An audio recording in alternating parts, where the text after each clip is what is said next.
ওম শান্তি। আজি ৮/৪/২০২৫ বৰ্ষৰ প্ৰাতঃ মুৰলী। ওম শান্তি। বাপ-দাদা মধুবন।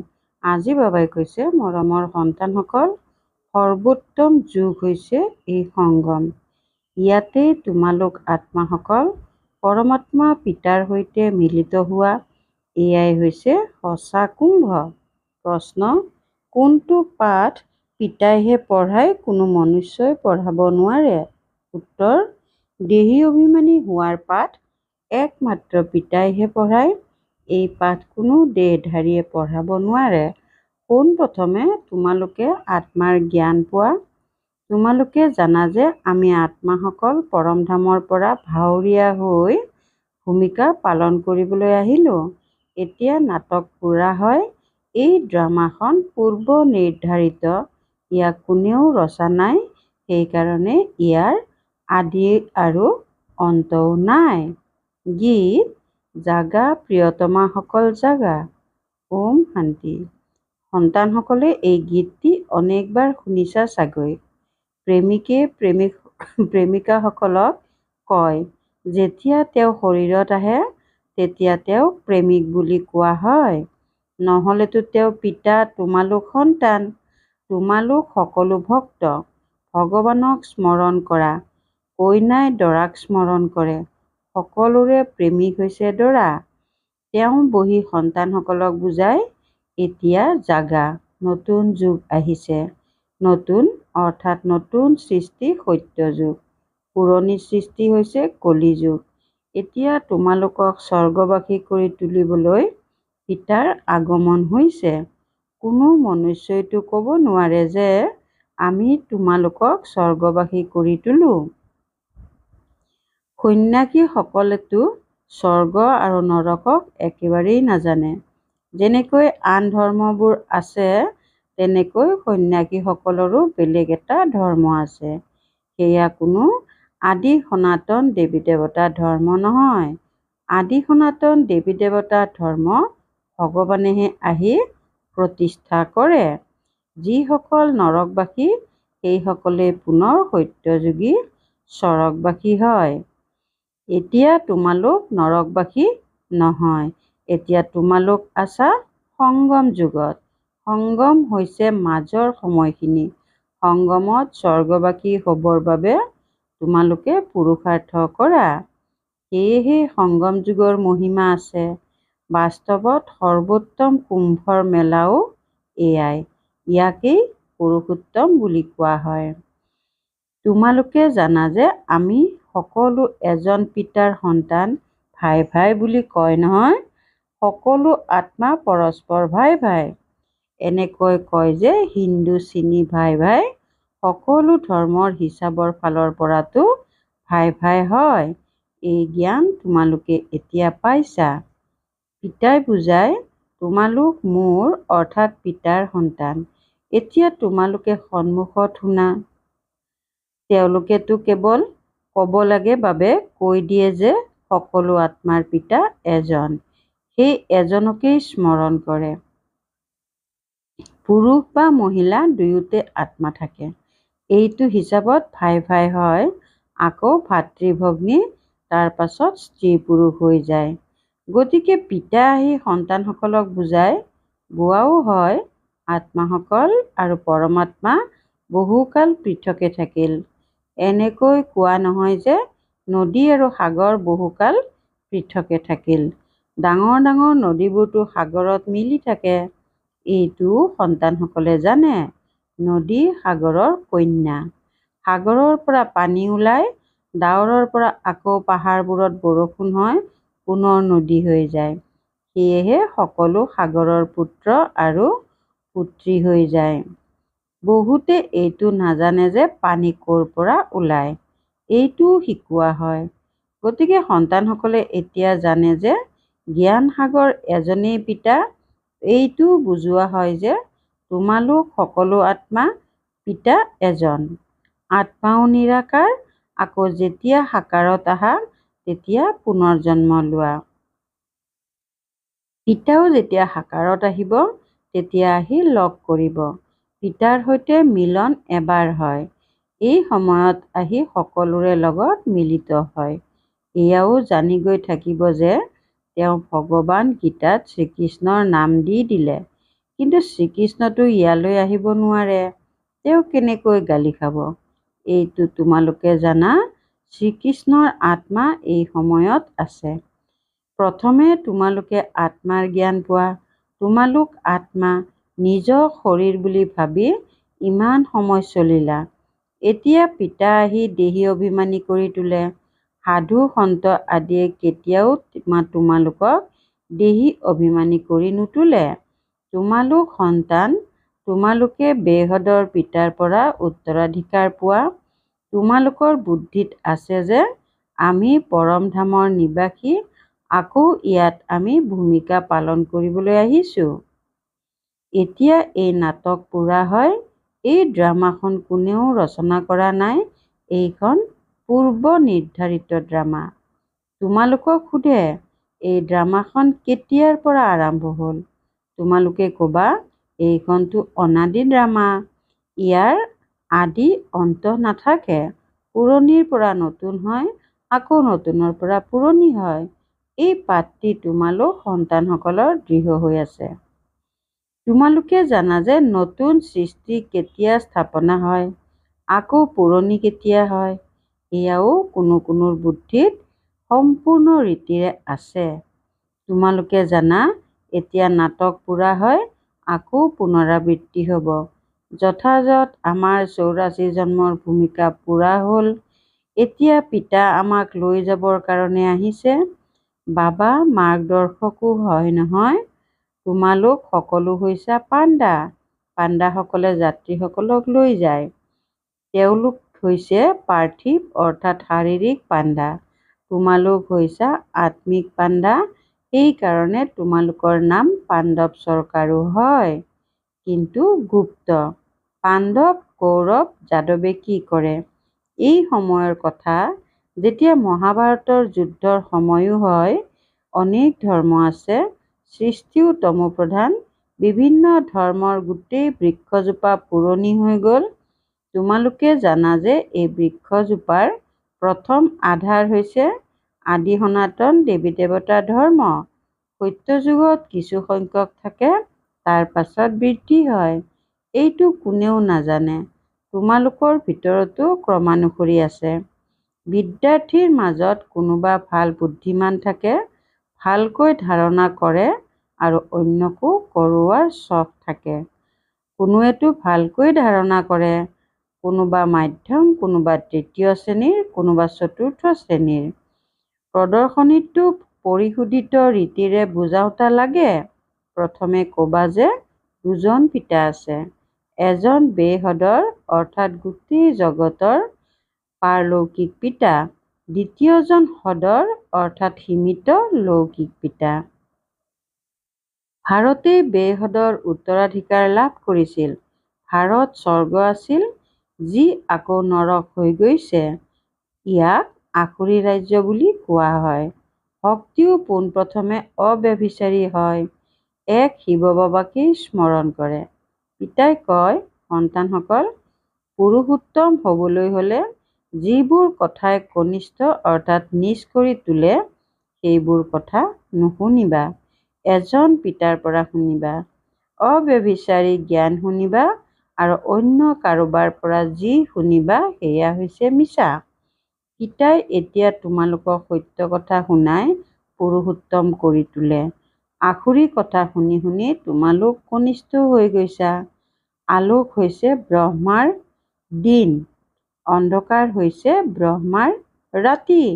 এই সকলোবোৰ সাৰ কথা ধাৰণ কৰিব লাগে। ক্ৰমানুসৰিতো প্ৰতিটো কথা হয়েই।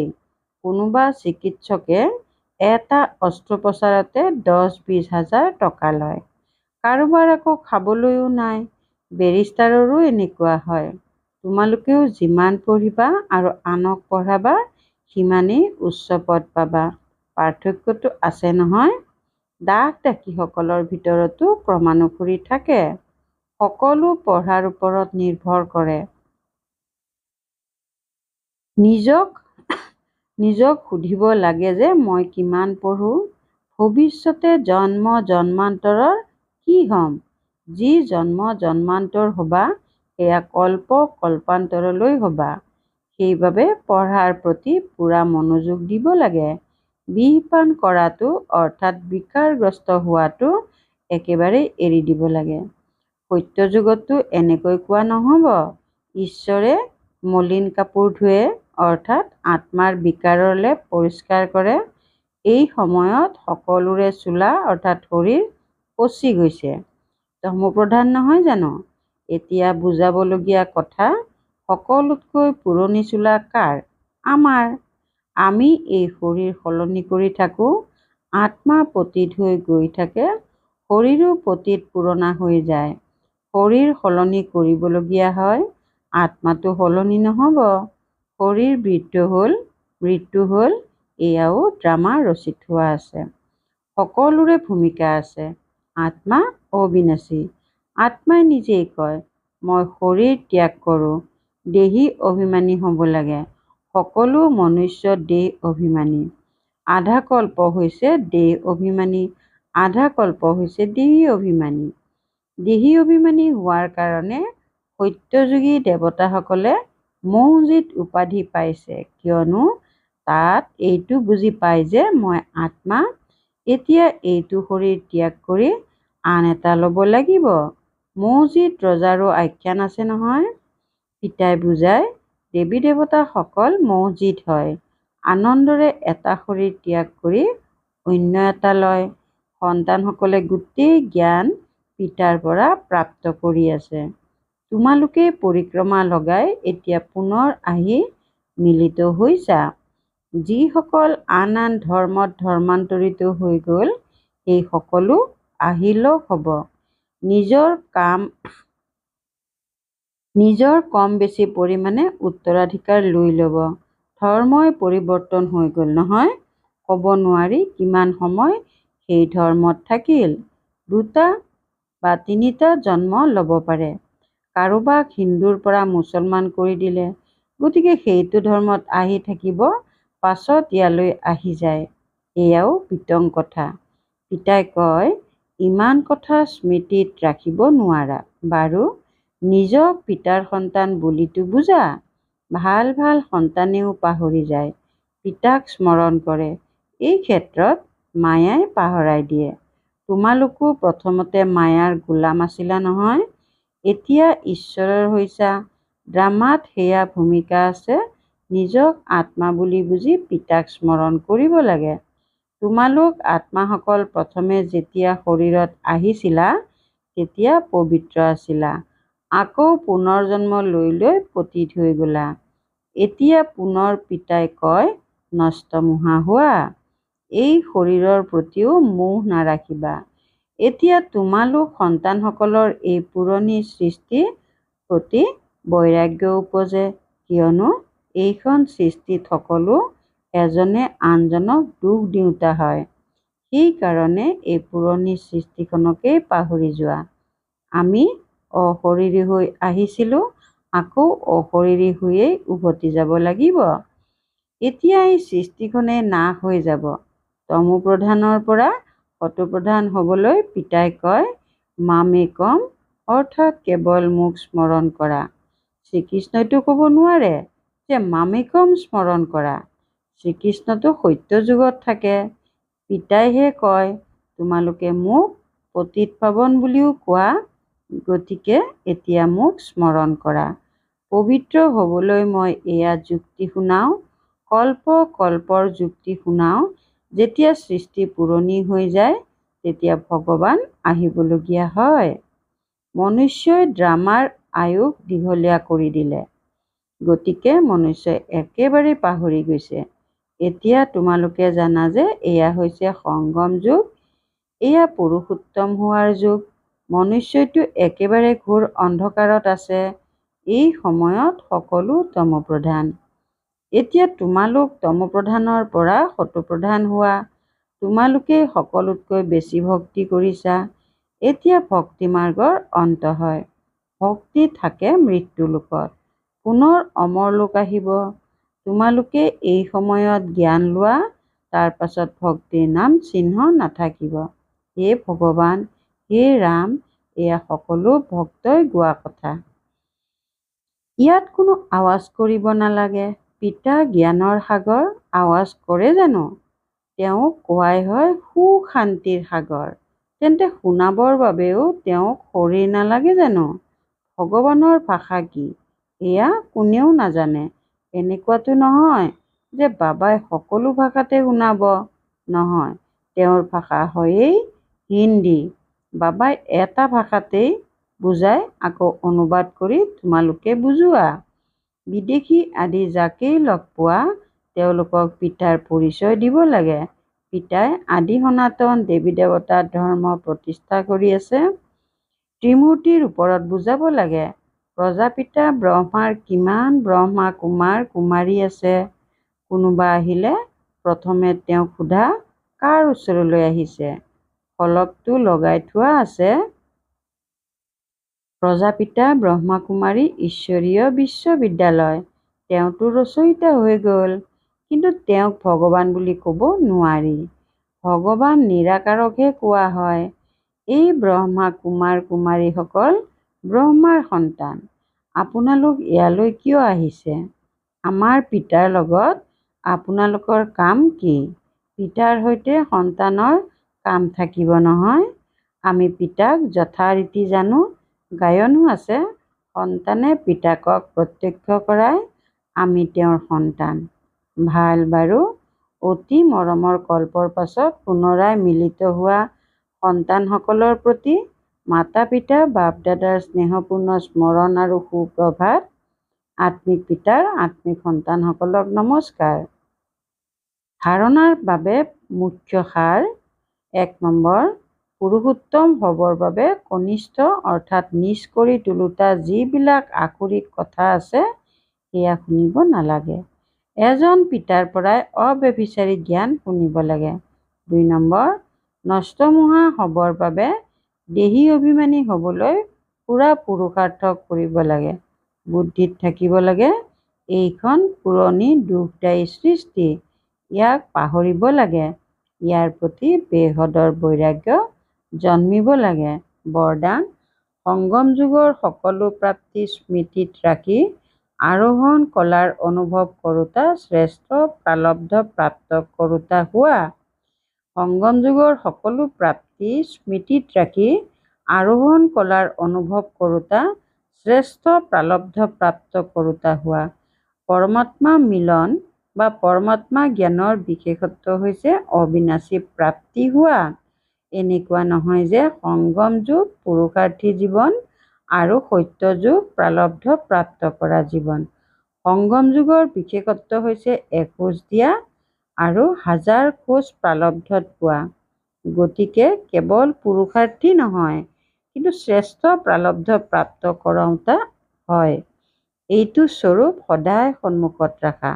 প্ৰালব্ধ দেখি সহজে আৰোহণ কলাৰ অনুভৱ কৰিবা। যি পাবলগীয়া আছিল সেয়া পাই গ'লো। এইটো গীত গোৱা তেতিয়া শ্বাসৰুদ্ধ হোৱা আৰু কলমতিয়াই থকাৰ পৰা হাত সাৰি যাবা। শ্লোগান: ব্ৰাহ্মণৰ শ্বাস হৈছে সাহস, যাৰ দ্বাৰা কঠিনতকৈও কঠিন কাৰ্যও সহজ হৈ যায়। ব্ৰাহ্মণৰ শ্বাস হৈছে সাহস, যাৰ দ্বাৰা কঠিনতকৈও কঠিন কাৰ্য সহজ হৈ যায়। ওম শান্তি। সংযুক্ত ৰূপৰ স্মৃতিৰে সদায় বিজয়ী হ'বলৈ আজিৰ অব্যক্ত সংকেত। যেনেকৈ পিতা ব্ৰহ্মাক দেখিলা যে পিতাৰ লগত নিজক সদায় সংযুক্ত ৰূপত অনুভৱ কৰিলে আৰু কৰালে, এই সংযুক্ত ৰূপক কোনেও পৃথক কৰিব নোৱাৰে। এনেকুৱা সুসন্তানে সদায় নিজক পিতাৰ লগত সংযুক্ত অনুভৱ কৰে। কোনো শক্তি নাই যে তেওঁলোকক পৃথক কৰিব। ওম শান্তি।